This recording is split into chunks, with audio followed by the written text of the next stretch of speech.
Yesterday there was this amazing lecture about this very unknown subject about women in animation.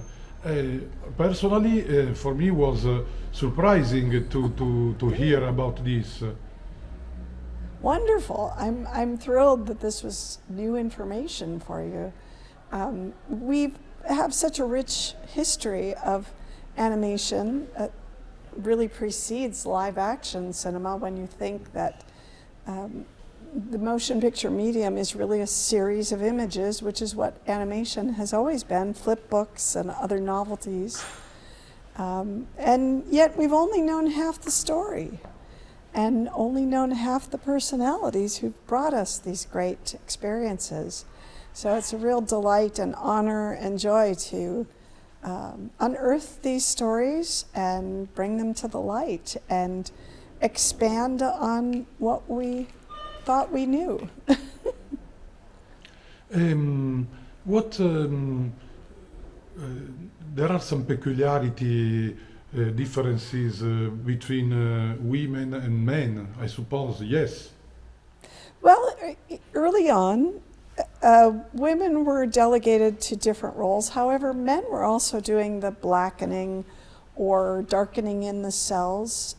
So it wasn't very gender specific until later. But there were women.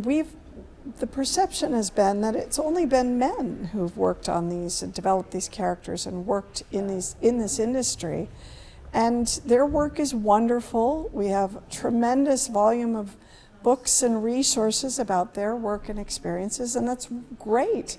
But we've lost half of the experience. We've lost half of the contributions that were made, largely because they were made by women, and it's time for that to change.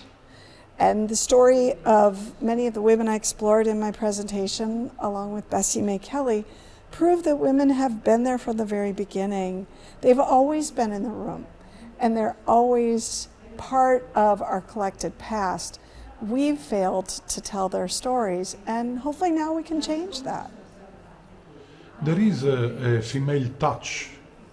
Yes, I think so. There is a female touch to the storytelling.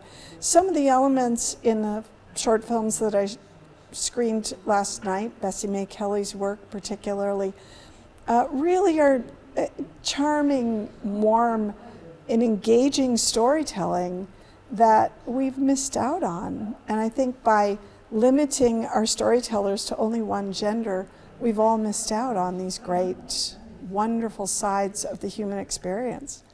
I think Bessie's work, the surviving films that we know, and hopefully we'll discover some more, really illustrate the sophistication in her work 1921, Flower Fairies, she renders the human form, fairy forms, in a really lovely, charming way. And you look at even Walt Disney's Goddess of Spring in a later 1930s Silly Symphony with the flailing arms. It's just not a very well rendered human form.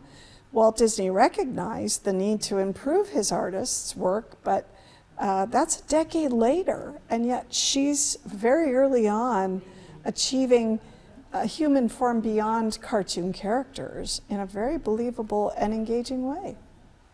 Interesting. Yeah. Do you think this rediscover could be useful also for today audience, maybe Yes. also today professionals in animation field? Oh, most definitely. The discovery of Bessie Mae Kelley's films is deeply relative and relevant today. I think as we have more women studying animation today, it's important that they recognize they have a place in the industry from the very beginning. And as our industry leaders today become aware of the rich, diverse history of our animated past, it changes how they interpret and this type of stories that they want to explore. So I deeply believe and firmly believe when we explore our past, there's still new materials, new discoveries to make that help guide and instruct our future.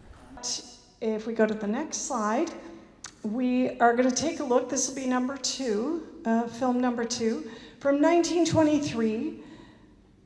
Aesop's Fables, Do Women Pay? And featuring Bess's Mice.